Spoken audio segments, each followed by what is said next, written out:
साथियों नमस्कार। जैसा कि आप लोग पता है कि जो मैंने परसों या 2 दिन पहले एक कम्युनिटी पोस्ट डाला था कि सभी जिलों का डाटा पहुंच गया है शिक्षा निदेशालय प्रयागराज में। उसमें पूर्णतः सत्यता है क्योंकि 9 तारीख को जो दिनेश सर मीटिंग लेते हैं जिसमें से कुछ जिलों के डाटा में गड़बड़ियाँ थी, विसंगतियाँ थी। उन्होंने सब्जेक्ट का जो भी विषयवार वर्गवार डाटा क्लियर नहीं दिया था, तो सर ने 2 दिन का टाइम दिया था कि 2 दिन में आप लोग हर हाल में आपको देना ही है, क्योंकि सरकार का रोजगार उपलब्ध कराना प्रथम प्राथमिकता है।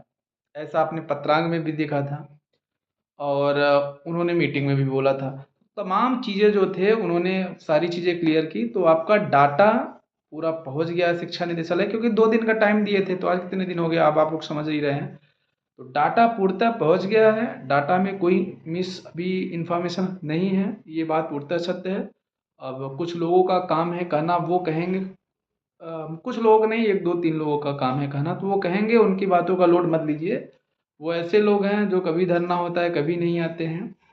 और मुझे थोड़ा सा जब हम कुछ बोलते हैं तो लोग ग्रुप में चैट करते हैं कि सीपी आरोप प्रत्यारोप लगाता है, मेन मुद्दे पे बात नहीं करता है। तो देखिए, हमारा हमेशा से ही, शुरू से ही, नवंबर से ही, पिछले साल नवंबर से ही हमारा ध्येय एक ही रहा है कि जूनियर एडेड शिक्षक भर्ती को बिना नेतागिरी के, बिना चंदा चोरी को पूरा करना है।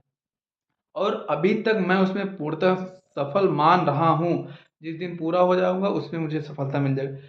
यहाँ पे हम थोड़ा सा ये बता रहे हैं, जैसे हम लोगों ने शिक्षा निदेशालय प्रयागराज में धरना दिया था, अनवरत धरना दिया था 8 10 दिन, जिसमें से हमारे कुछ साथियों को डेंगू हुआ था। लगभग उनके प्लेटलेट्स ये कंडीशन में आ गए थे, वो आईसीयू में चले गए थे। ऐसे ऐसे कंडीशन आ गए थे।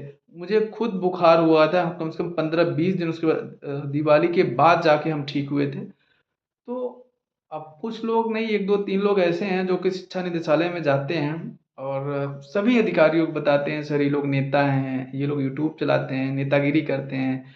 जब आप लोगों ने लखनऊ में बता दिया है कि नवंबर तक हो जाएगा, दिसंबर तक, अब सर ये लोग क्यों अनवरत धरने पे बैठे हैं बताइए। ये लोग नेतागिरी करते हैं सर, कोई जानकारी इनको मत दिया करिए। तो आप लोग बताइए कि ऐसे लोगों के साथ क्या करना चाहिए। ऐसे लोग वही ऐसे लोग हैं जो हर ग्रुप में जाके अपनी अपने अपने जो है संस्कार दिखाते हैं, गाली देकर, उल्टा पुल्टा देकर। तो यहाँ पे मैं ये बताना चाहता हूँ, वो वही लोग हैं जो इस भर्ती को वास्तव में लेट कराना चाहते हैं।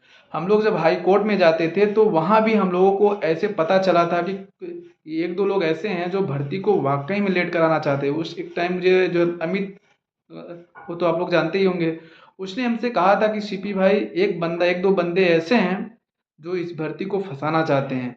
प्रकरण हम लोगों ने पूरा समझा। इसलिए लोग कहते हैं कि सीपी किसी का बात नहीं सुनता। क्यों सुनूं भाई? अगर मैं सबकी बात सुनता तो मैं, अब जो हम करना चाहते हैं उसमें तो हम सफल ही ना हो पाते हैं। अब तक ये भर्ती का भरता हो जाता, रिजल्ट ही ना आ पाता। तमाम बताइए, कह रहे थे उस नेता को पकड़ लाओ, उस नेता, अरे भाई जो इस शिक्षक भर्ती में नहीं है आप उसको कैसे लाओगे? वो आएगा, चंदा लेगा, बैठा रहेगा भर्ती को, आप अपने हिसाब से करवा रहे हैं। आप जो भी आपका मैटर चल रहा है कोर्ट में, आप अपने हिसाब से इसको कराएंगे पूरा। तो हम लोगों ने इन सबको लात मार दिया पूरी तरीके से। इसलिए लोग हमसे कहते हैं सीपी बात नहीं करता, किसी की बात नहीं सुनता।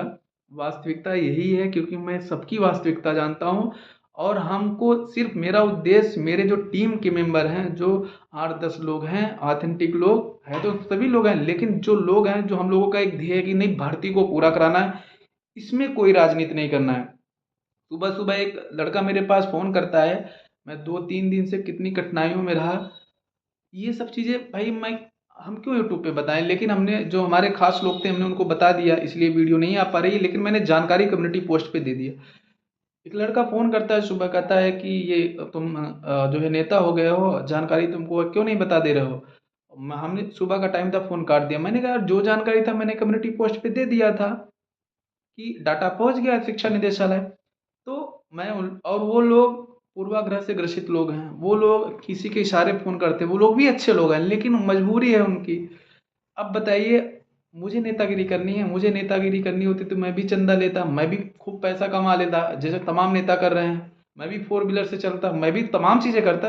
लेकिन देखो, मुझे, मेरे संस्कार, मेरे हर चीज़, हमको पता है क्या करना है, सही गलत का मुझे हर चीज़ पता है। हम लोग का एक नैतिक शिक्षा ही रहा है, हम लोग अभी भी पढ़ते रहते हैं, तो हम लोग को पता है कि मेरा क्या है। देखिए भाई, मैं यहाँ पे ज्ञान नहीं दे रहा हूँ, लेकिन वास्तविकता बता रहा हूँ कि हम लोगों ने कभी नहीं सोचा है कि जूनियर एडेड में नेतागिरी, राजनीतिक या फिर चंदा चोरी करेंगे।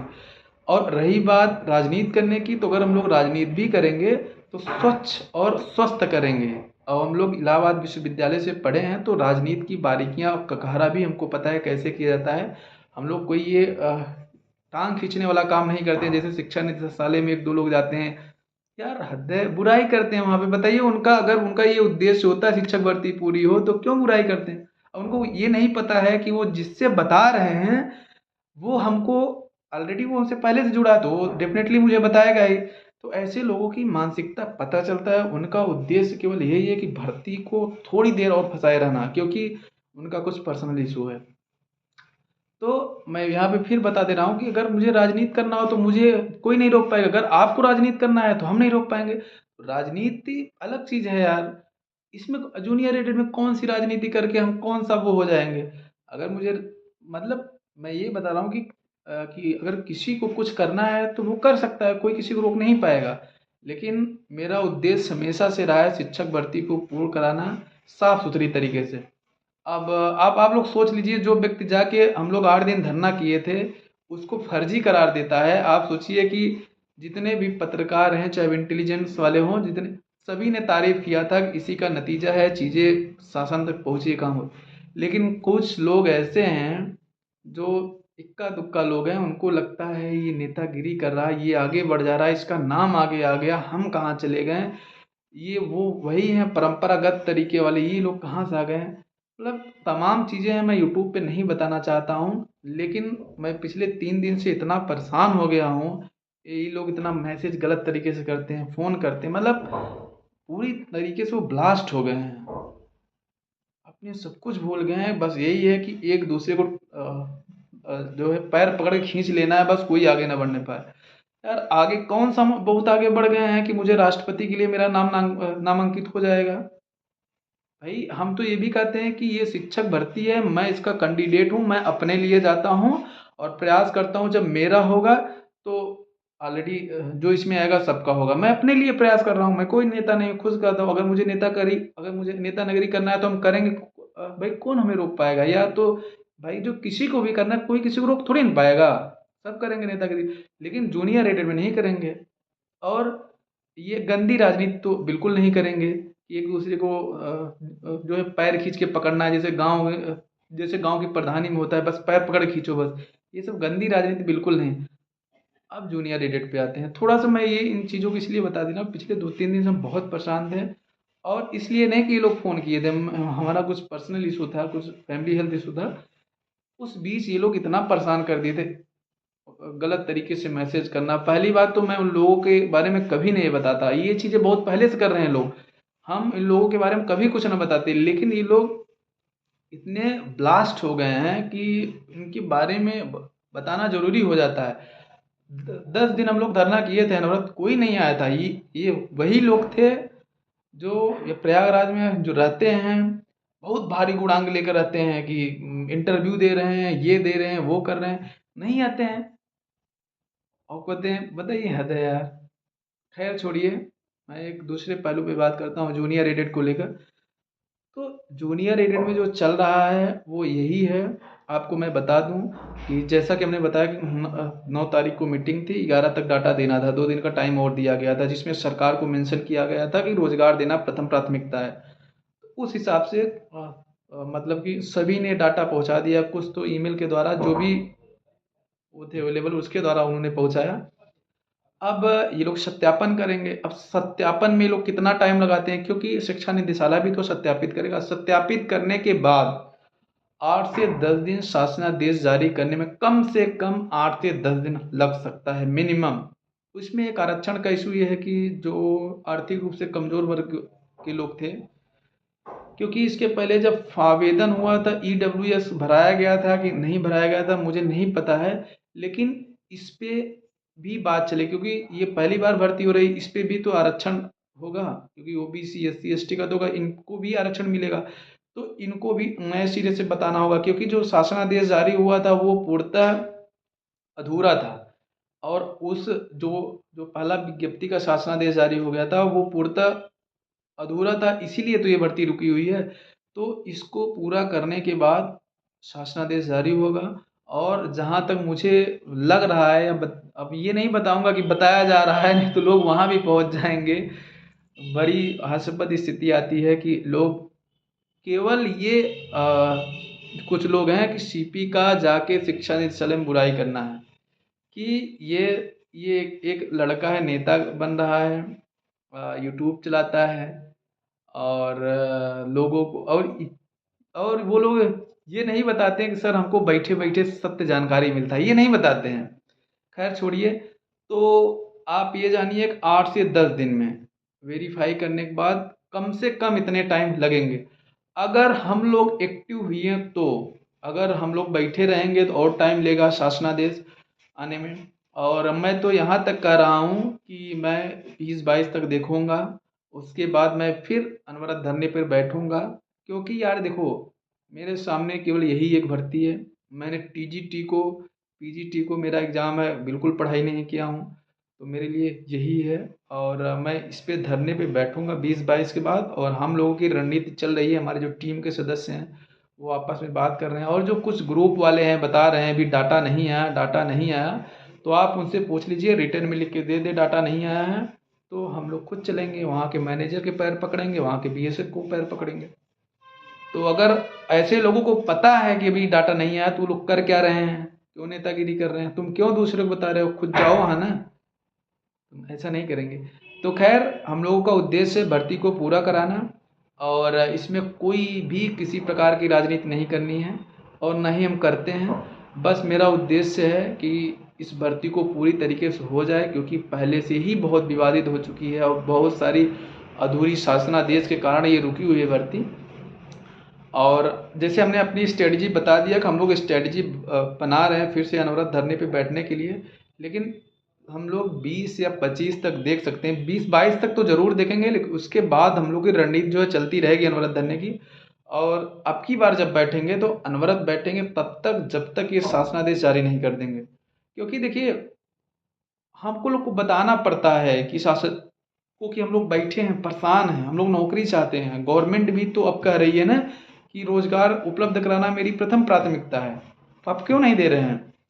तो ये जब हम लोग बैठते हैं तो दबाव बनता है। देखिए, मैं सीधे बता रहा हूँ, चाहे जो भी अभी तो कई लोग जो है टीम टीम कहते हैं, ये टीम वो टीम, तो हम तो सबको एक मानते हैं। लेकिन अगर इससे भी बात बनती है तो जो भी जहाँ का भी हो, वो बातचीत करता रहे। और आते जाते देखिए अधिकारी हैं, वो उनको लगता है कि हाँ ठीक है कि बच्चे बार बार आ रहे हैं, क्योंकि उस हिसाब से डाटा मिला नहीं था मैनेजरों के द्वारा, बीएसए के द्वारा, तो वो उनको लगता था कि अभी डाटा आया नहीं। जैसे डायरेक्टर बेसिक में हमने कह दिया था कि 18 तक तो फाइनली सब कुछ हो जाएगा। अब आज ही एक दिन शायद रिजल्ट आया था 2021 में शायद, तो अभी 1 साल होने वाले हैं, कुछ नहीं हुआ। तो यही सब सोच के हमने प्लान बनाया है 20-22, इसके बीच में अगर आया नहीं तो 22 के बाद हर हाल में हमारी टीम शिक्षा निदेशालय प्रयागराज में अनवरत धरने पर बैठने के लिए बाध्य हो जाएगी। क्योंकि इसके पहले डायरेक्टर बेसिक मैम ने कहा था कि 18 के पहले प्रक्रिया सब स्पष्ट हो जाएगी। उन्होंने ये भी बोला था कि 18 तक हम तो सब कुछ कर देंगे, नियुक्ति को छोड़कर। 2 दिन बाद है 18, हम लोग इस पे भी मजबूत हैं। तो हम लोग विवश रहेंगे, नहीं तो ये काम तेज करें, ये शासन से शासनादेश जल्दी से जल्द जारी कराएं। अन्यथा हम लोगों ने एक हमारी जो टीम है उन्होंने सारी चीज़ वेरीफाई करते हुए आगे बढ़ते हैं कि नहीं, 20-22 तक वेट करिए, उसके बाद अनवरत धरने पे बैठना है। और इसकी जिम्मेदारी शिक्षा निदेशालय प्रयागराज की होगी। ठीक है। बाकी जो भी जानकारी देखिए, मैं यहाँ पे फालतू की बात कुछ नहीं किया। थोड़ा सा मुझे यार 2-3 दिन बहुत ज़्यादा मतलब तकलीफ हुई कि इस प्रकार के लोग हैं यार, ये नहीं पूछते क्या यार, क्या अब लोग कहते हैं फ़ोन नहीं उठाते हो। भैया मेरे पास हर 5 मिनट में 2 फ़ोन आते हैं, हम कॉल फॉरवर्डिंग कर देते हैं, फ्लाइट मोड लगा देते हैं, मेरे पास एक ही नंबर है, अब मुझे दूसरा नंबर लेना पड़ेगा। मेरे घर वाले भी परेशान रहते हैं, सब परेशान रहते हैं कि ये क्या कर देते हो, फ़ोन नहीं जाता है। व्हाट्सएप चालू रहता है तो उसमें भी फ़ोन कर, बहुत लोग फ़ोन करते हैं। भैया कोई भी जानकारी होती है, मैं अब हम किसकी कसम खाएं बताइए। हम पूरी सत्य जो भी जानकारी मुझे लगती है मैं ईमानदारी के साथ शेयर कर देता हूँ। और हमारे साथ जो रहते हैं उन लोगों से पूछिए, वो लोग यही आपको बताएंगे। हमारा हमेशा से यही रहा है कि ईमानदारी से सारी चीज़ें बता दें। बाकी 20-22 तक वेट करते हैं। सीपी सिंह सिंगरौर जितने भी सदस्य हैं, चाहे वो राहुल सिंह हो, चाहे वो जितने भी हो, आप जितने भी भाई बहन हों जो जो टीम के हों, चाहे सुधीर हो, चाहे अमित हो, दुर्गेश हो, विजय हो, विक्रम हो, जितने भी टीम हो, शिवम हो, दिग्विजय भाई हो, जितने भी लोग हैं सब लोग रेडी हैं कि अब आखिरी कील सीपी भाई रखना है, नहीं तो ये भर्ती रुक जाएगी। ठीक है, जैसा होगा आपको अपडेट कर देंगे। धन्यवाद, नमस्कार।